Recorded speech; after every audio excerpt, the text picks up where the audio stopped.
আসসালামু আলাইকুম রহমতুল্লাহ। সবাইকে শুভ সকাল। ভোরের শুরুতেই আমরা ছোট্ট একটি বিষয় সম্পর্কে আলোচনা করব, যেটা আমাদের প্রিয় নবী হজরত মুহাম্মদ সাল্লাল্লাহু আলাইহি সাল্লাম বলেছেন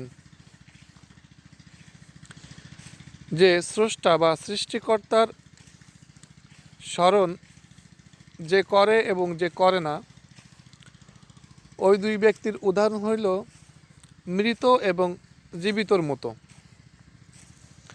আপনি আমি যারা আমাদের সৃষ্টিকর্তাকে স্মরণ করি, আমরা তারা জীবিত। আর আমাদের মধ্যে যারা তার সৃষ্টিকর্তাকে কখনোই স্মরণ করে না, তাদের উদাহরণ হইল মৃত ব্যক্তির মতো। এই বাণীটি বিভিন্ন গ্রহণযোগ্য উল্লেখিত কিতাবগুলিতে এসেছে। সকলকে ধন্যবাদ।